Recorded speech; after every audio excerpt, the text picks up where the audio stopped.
Hello, welcome, स्वागत है आपका नासिर सडन क्लासेस में।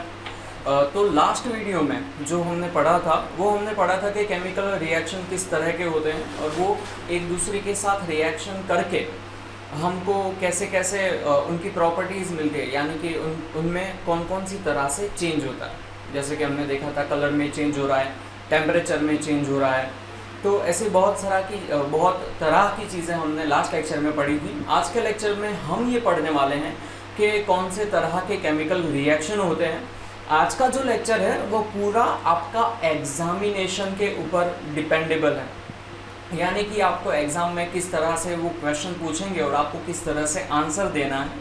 इस हिसाब से हमने कुछ क्वेश्चन बनाए हैं और आंसर दिए हैं, साथ में उनका एक्सप्लेनेशन करते हैं। तो सबसे पहले हमारे पास जो टॉपिक है, आज का टॉपिक है, सेकेंड लेक्चर का टॉपिक है टाइप्स ऑफ केमिकल रिएक्शन। तो types of chemical reaction, total 7 type है केमिकल रिएक्शन के। लेकिन सबसे पहली चीज़ जो हमको जाननी ही चाहिए वो है कि केमिकल रिएक्शन होते हैं तब, प्रोडक्ट कैसे बनती है। मतलब जो पुराने रिएक्टेंट थे उनमें से जब नई प्रोडक्ट बनती है तो वो कैसे बनती है। तो जो पहला क्वेश्चन है हमारे पास वो यही है कि how product forms during chemical reaction. Product कैसे बनती है केमिकल रिएक्शन में। तो हमारे पास उसका आंसर है, ये है bonds present in the molecules of reactant are broken। जो रिएक्टेंट होते हैं उनके जो बॉन्ड्स होते हैं पहले के वो टूटते हैं। अब ये हमको समझ लेना चाहिए एक एग्जांपल के साथ। तो एग्जांपल के साथ हम देखते हैं, यहाँ पे हमारे पास H2 है। H2 एक गैस है, हमारे पास एक सिंपल इक्वेशन है। वो सिंपल इक्वेशन इस तरह की है कि 2H2 plus O2 gives 2H2O। ये सिंपल फॉर्मूला है पानी बनने के। 2 हाइड्रोजन एक ऑक्सीजन दोनों साथ मिलके बनाते हैं H2O। तो यहाँ पे देखो हाइड्रोजन थे, उसके पास जो पहले हाइड्रोजन जो गैस है उसके पास के जो पहले बॉन्ड है और ऑक्सीजन के साथ में ऑक्सीजन का जो मॉलिक्यूल है उसके एटम्स टूटते हैं और फिर बाद में ये जो 2 H2 हैं ये एक ऑक्सीजन के साथ जुड़ जाते हैं और एक H2O का मॉलिक्यूल बनाते हैं। और वैसे भी ये वाला जो H2 की पैर है, हाइड्रोजन गैस है H2, वो जुड़ता है एक ऑक्सीजन एटम के साथ और फिर से बनाता है दूसरा H2O का मॉलिक्यूल।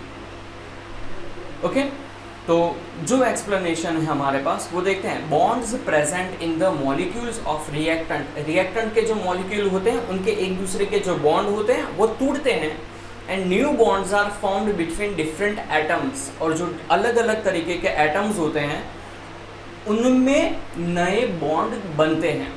बाय दिस, इस तरह से रिएक्टेंट कन्वर्ट्स इनटू प्रोडक्ट। जो रिएक्टेंट होते हैं वो प्रोडक्ट में बदलते हैं।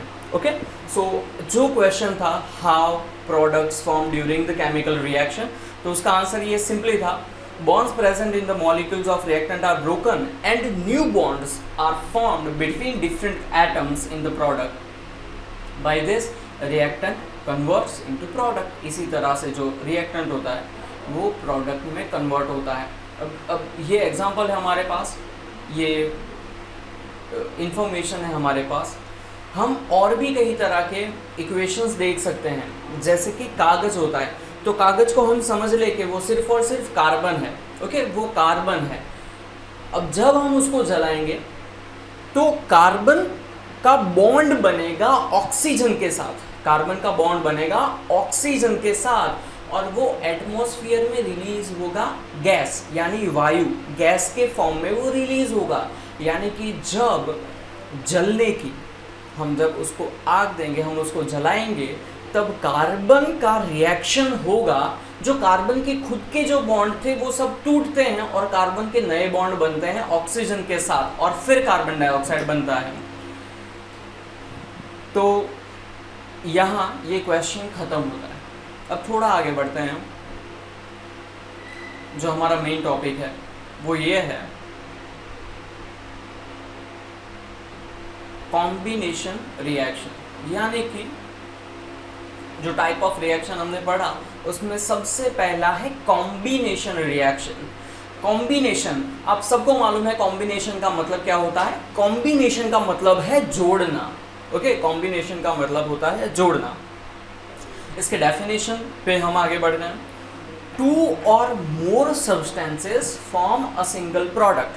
टू और मोर सब्सटेंसेस, यहाँ पे सब्सटेंसेस हम रिएक्टेंट समझते हैं। ओके, सब्सटेंसेस का मतलब होता है चीजें या तत्व या एलिमेंट्स। तो सब्सटेंसेस को हम समझेंगे यहाँ पे एक reactant. So to or more substances यानी दो या उससे ज्यादा के जो रिएक्टेंट्स हैं फॉर्म अ सिंगल प्रोडक्ट, उनसे सिर्फ एक ही प्रोडक्ट बने तो उस केमिकल रिएक्शन को हम कॉम्बिनेशन रिएक्शन बोलेंगे। ओके, ये बहुत सिंपल है। To or more substance form a single product is called combination reaction. जैसे कि अगर हम ये ऊपर वाली जो इक्वेशन थी उसमें जाके देखें तो हमारे पास ये था कि हाँ 2H2 यानी कि हाइड्रोजन के 2 एटम, ऑक्सीजन का 1 एटम साथ में जुड़ के बनता है पानी का एक molecule. Okay, 2 hydrogen atom 1 oxygen atom साथ मिलके बनाते हैं पानी का एक मॉलिक्यूल। तो इसमें 2 चीजें थी, वो साथ मिलकर बनी एक चीज।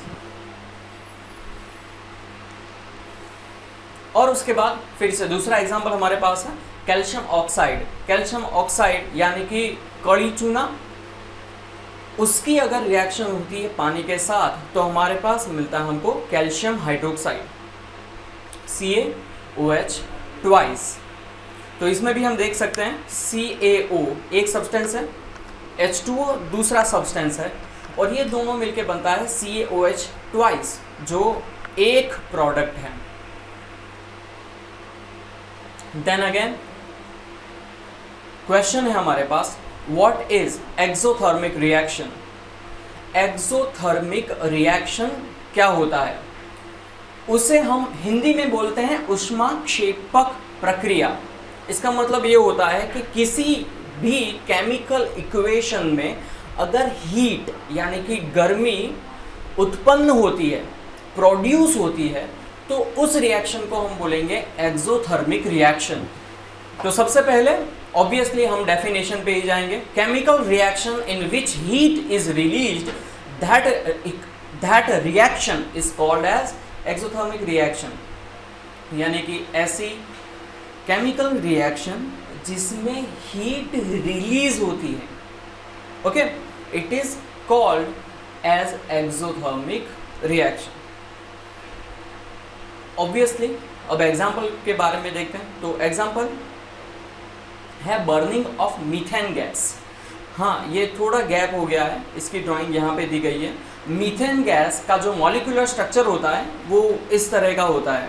उसमें जो आप देख सकते हो यहाँ पे जो ब्लैक जो डॉट है वो कार्बन को रिप्रेजेंट करता है, वो कार्बन है, और उसके साथ ये जो रेड कलर में बीच में दिया है वो बॉन्ड है, यानी उसको वो बांधे रखता है, और जो व्हाइट कलर का ऊपर बॉल है वो हाइड्रोजन को रिप्रेजेंट करता है। ओके, सो ये मीथेन का मॉलिक्यूलर स्ट्रक्चर है। तो जो मीथेन है उसका इक्वेशन होता है CH4, वो गैस होता है, वो एक नेचुरल गैस है। मीथेन एक नेचुरल गैस है। अब हमने लास्ट लेक्चर में भी यही सुना था, ये पढ़ा था हमने कि अगर हम किसी भी चीज़ को जलाते हैं, अगर हम किसी भी चीज़ को जलाते हैं तो उसकी डायरेक्ट रिएक्शन होगी ऑक्सीजन के साथ। जिन भी बच्चों को अगर मैंने ये बोला है, अगर उनको मैंने अभी जो बोला उसके पहले समझ आ गया तो बहुत बहुत बढ़िया, आप बहुत ही अच्छा कर रहे हो। CH4 मीथेन उसका रिएक्शन होता है 2O2 के साथ। ओके, 2O2 यानी कि हमारे पास हो गए कुल 4 ऑक्सीजन। अगर हम इस केमिकल रिएक्शन को आगे बढ़ाते हैं तो देखो ये जो एक कार्बन है वो यहाँ के 4 ऑक्सीजन में से 2 ऑक्सीजन के साथ जुड़ जाएगा, उसके नए केमिकल बॉन्ड बनेंगे। ओके, हमने ये लेक्चर की शुरुआत जिस टॉपिक से की थी वहाँ हम फिर से आ जाएंगे। तो जो कार्बन है वो यहाँ के 4 ऑक्सीजन में से 2 ऑक्सीजन के साथ जुड़ गया, तो ऑब्वियसली वो बनाएगा CO2 प्लस, अभी देखो हाइड्रोजन 4 है, 2 हाइड्रोजन हो तो 1 ऑक्सीजन चाहिए, 2 हाइड्रोजन हो तो 1 ऑक्सीजन चाहिए। हमारे पास 4 हाइड्रोजन है ना, हमारे पास 4 हाइड्रोजन है और ऑब्वियसली हमारे पास 2 ऑक्सीजन भी है। तो ये 4 हाइड्रोजन और 2 ऑक्सीजन में से हम 2 कॉमन निकाल के इक्वेशन बनाएंगे 2H2O। ओके, तो हम देख सकते हैं जब हम मीथेन को जलाते हैं, मीथेन गैस एक नेचुरल गैस है, वो हमको ज़मीन में से मिलता है, वो एक पेट्रोलियम गैस है, वो हम लेकिन उसको नेचुरल गैस मानते हैं। तो जो मीथेन है जब हम उसको जलाते हैं, नॉर्मली जो CNG कंप्रेस्ड नेचुरल गैस होता है उसमें जो सबसे मेन सब्सटेंस, जो मुख्य भाग होता है वो होता है मीथेन। ओके, हमारे घर में जो LPG आता है वो ब्यूटेन होता है।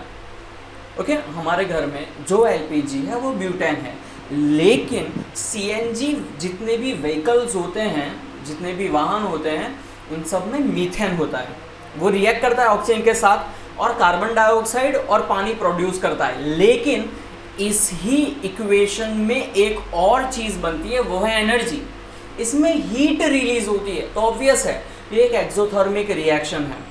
ओके, तो एक्सोथर्मिक रिएक्शन का ये खत्म हुआ। अब सेकंड है बर्निंग ऑफ कोल। हम कोयले को जब जलाते हैं, कोयला जलता है, सबसे पहले के समय में जो स्टीम इंजन था उसमें फ्यूल के तौर पे कोयले को डाला जाता था। 2 मूवीज़ भी थी, शोले नहीं 3 थी, शायद 3 थी, शोले, गदर एंड गुंडे मूवी। उनमें जो ट्रेन्स बताई थी उनमें स्टीम इंजन थे, उनमें कोयला डाला जाता है और वो जलता है।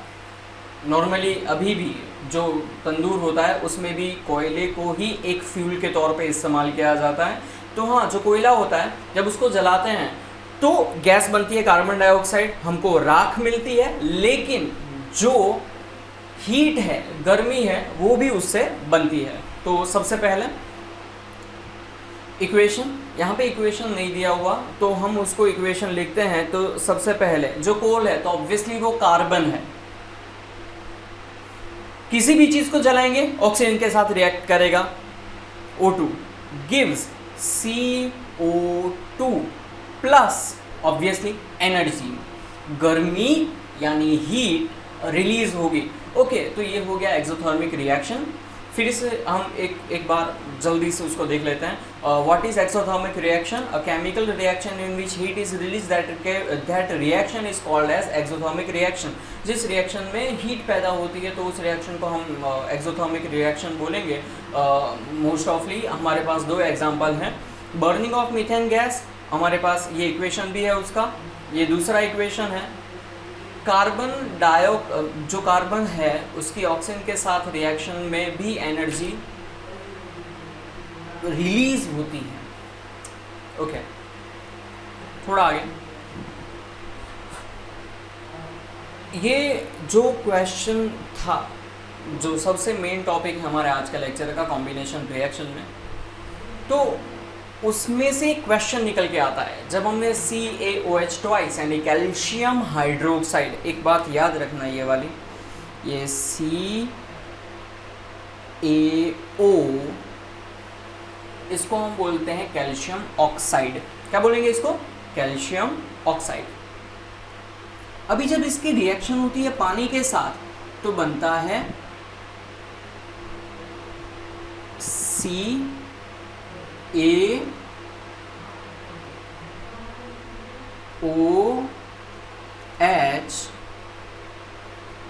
ट्वाइस। क्या बन रहा है? CaOH twice. CaOH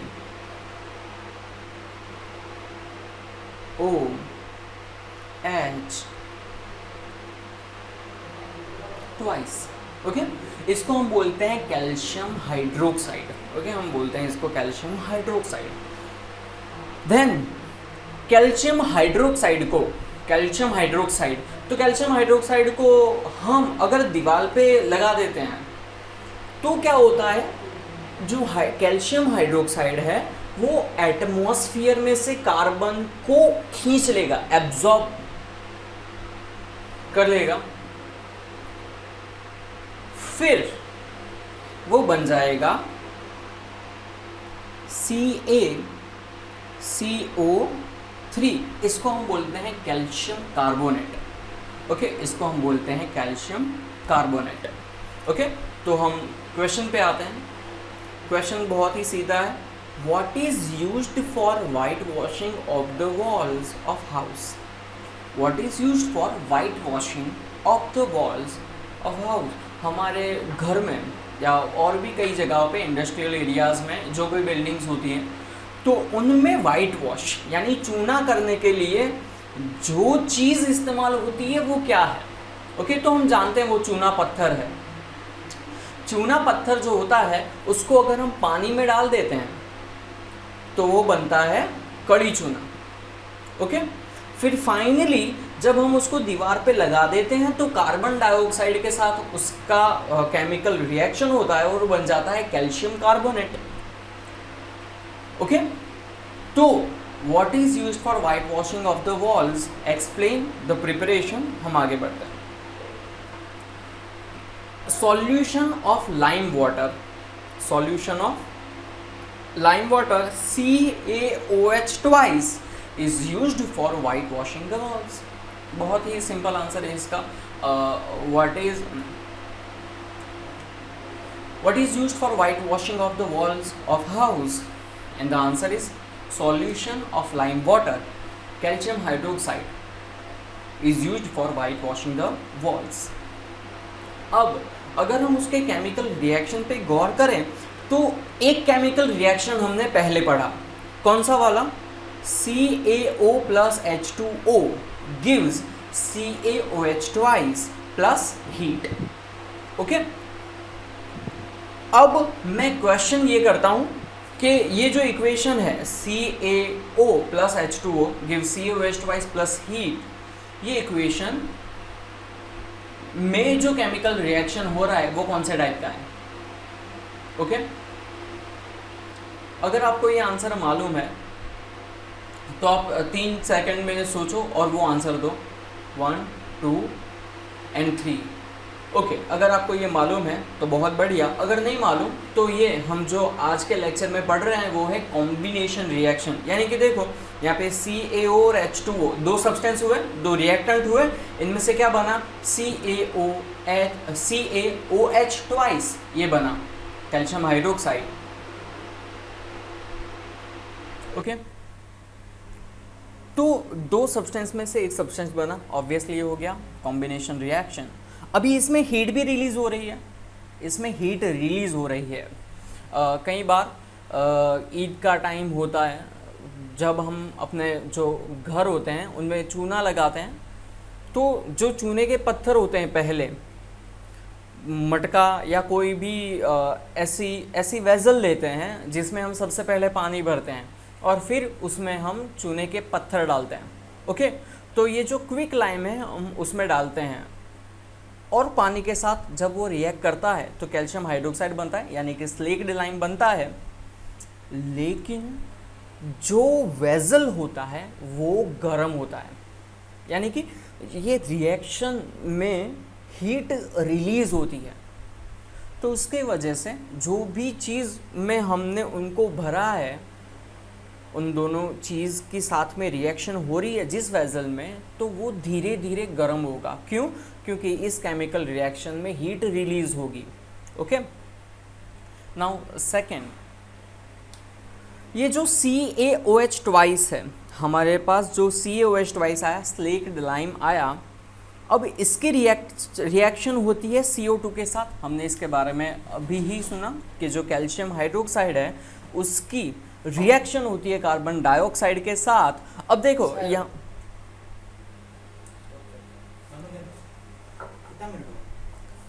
20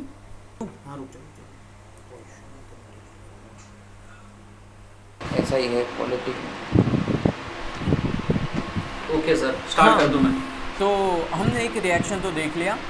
हाँ, क्विक लाइन है CaO, तो हमने एक रिएक्शन तो देख लिया। हैं जो क्विक लाइन है CaO, जब उसको हम पानी में भिगाते हैं तो बनता है स्लेक्ड लाइन यानी calcium hydroxide.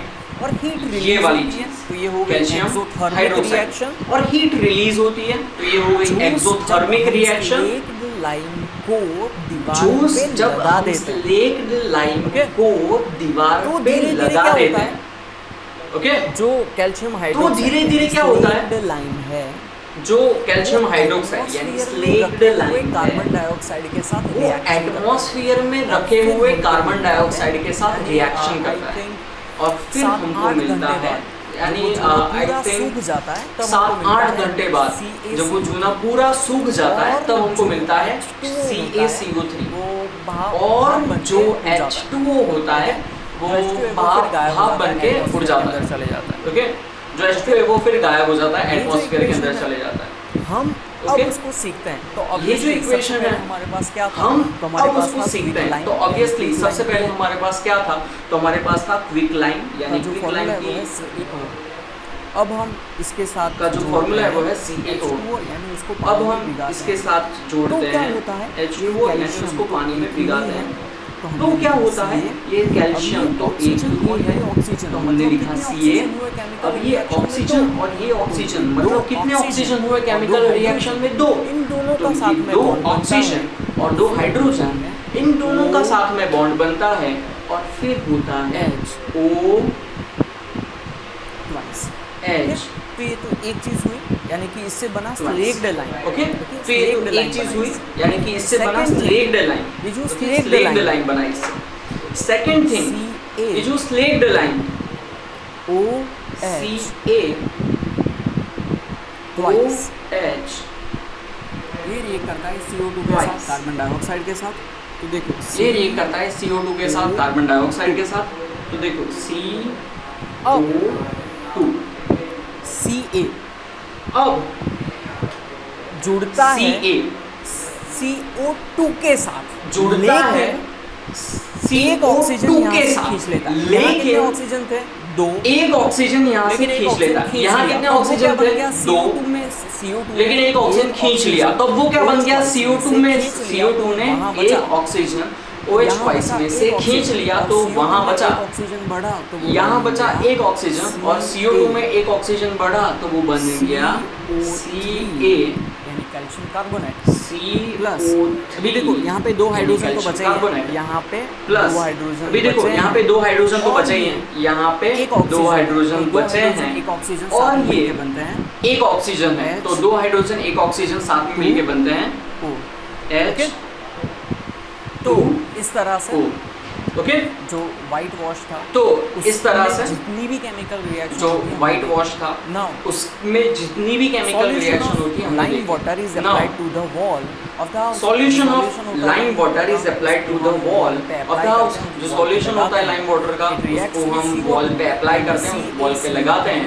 It reacts with CO2 and CaCO3 is formed. COH में से कार्बन डाइऑक्साइड के साथ रिएक्ट करता है और ये COH में से कार्बन डाइऑक्साइड के साथ रिएक्ट करता है और फिर फाइनली बनता है CaCO3।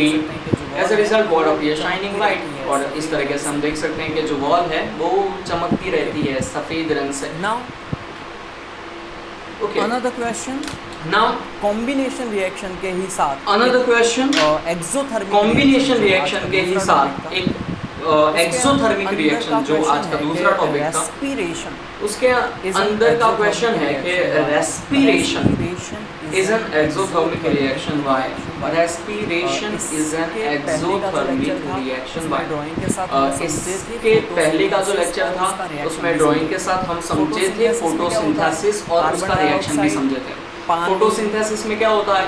कार्बन डाइऑक्साइड पानी एनर्जी को सोख कर, सनलाइट डाइऑक्साइड की और एनर्जी को सोख कर कार्बन डाइऑक्साइड और पानी में दोनों में साथ मिलकर एक चीज बनती है जिसका नाम है ग्लूकोज। ये फोटोसिंथेसिस बनता है प्लांट ग्लूकोज। करता है, इससे ये फोटोसिंथेसिस है, जो एक प्लांट करता है, इससे ग्लूकोज बनाता है जो एक कार्बोहाइड्रेट है। ग्लूकोज एक कार्बोहाइड्रेट है। ग्लूकोज कोई भी एनिमल खाता है, वो ग्लूकोज तो उसके कोई डाइजेशन भी सिस्टम में एनिमल जाता है, खाता है, वहाँ पे डाइजेशन तो उसके डाइजेशन सिस्टम में जाता है, ब्लड से, वहाँ पे डाइजेशन सिस्टम में से वो ग्लूकोज हमारे जो ब्लड body से cells यानी होते ब्लड हैं, से वहाँ तक पहुँचता है। हमारे जो फिर वहाँ बॉडी पे के सेल्स होते हैं हम वहाँ जो तक पहुँचता ऑक्सीजन है। इनहेल करते हैं, फिर वहाँ पे ऑक्सीजन जाता है हम साथ में। जो और ऑक्सीजन इनहेल ग्लूकोज करते हैं और ऑक्सीजन वो ऑक्सीजन दोनों जाता है साथ में, रिएक्ट करते हैं, और ग्लूकोज और React ऑक्सीजन करने दोनों से साथ में कुछ रिएक्ट करते हैं। ग्लूकोज के बॉन्ड होते हैं वो रिएक्ट टूटते करने हैं, से ऑक्सीजन कुछ के साथ जो जुड़ जाते हैं ग्लूकोज और के बॉन्ड एनर्जी होते हैं रिलीज वो होती है। टूटते फिर हैं, से ऑक्सीजन के साथ जुड़ एनर्जी जाते यहाँ हैं पे और रिलीज एनर्जी हुई। रिलीज होती है। इसीलिए फिर से respiration एनर्जी एक यहाँ पे exothermic रिलीज हुई, reaction है। इसीलिए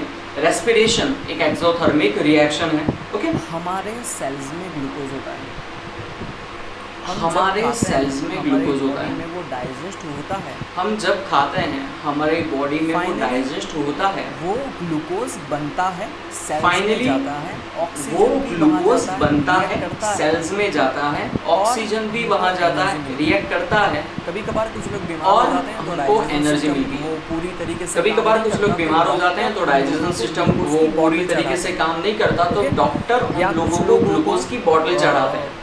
ओके, ग्लूकोज का पाउडर या देते कुछ हैं, लोगों तो को डायरेक्ट ही उनको डाइजेशन की जरूरत ना पड़े, ग्लूकोज सीधा का ही पाउडर ग्लूकोज देते बॉडी में हैं, तो चले जाए। डायरेक्ट ही उनको डाइजेशन की तो- जरूरत ना पड़े, सीधा ही ग्लूकोज उनकी बॉडी में चले जाए। इससे ओके, हमको मालूम होता है कि तो- ये जो रेस्पिरेशन है जिससे हमको एनर्जी मिलती है, इससे हमको मालूम होता है कि ये जो रेस्पिरेशन है जिससे हमको एनर्जी मिलती है, ये बहुत ही जरूरी और इम्पोर्टेंट केमिकल रिएक्शन है जो हमारी बॉडी में होता है। और उसके आंसर ओके, सो अब स्टार्ट करते हैं ये क्वेश्चन और उसके फॉर आंसर। स्टेइंग अलाइव, हमको ऊर्जा की जरूरत है, वी नीड जिंदा एनर्जी रहने के लिए। फॉर स्टेइंग अलाइव, हमको हमको energy ऊर्जा की चाहिए। जरूरत है जिंदा रहने के लिए। We get this ये energy हमको from एनर्जी food, चाहिए और ही। ये जो भी एनर्जी है हम वी गेट food दिस से- एनर्जी फ्रॉम फूड, हमको और हमको ये food से जो भी हासिल एनर्जी होती है हम energy होती फूड है। से हमको During फूड से digestion, हासिल होती है। ये जो जब एनर्जी हमारा होती है वो खुराक पचता है, during digestion, food is broken जब down हमारा into खुराक simple पचता है substances। उसके दरमियान छोटे-छोटे फूड इज छोटे-छोटे ब्रोकन डाउन इनटू सिंपल छोटे-छोटे सब्सटेंसेस, टुकड़ों जो में खुराक है वो बढ़ छोटे जाता छोटे छोटे छोटे छोटे और छोटे फिर छोटे thus छोटे टुकड़ों energy में is released बढ़ जाती है। during respiration, और फिर that's thus why energy it is is an released exothermic reaction। During Most of respiration, ये दैट्स तीन व्हाई marks इट का is an question। Exothermic reaction. Okay? ये मोस्ट That's ऑफ why ये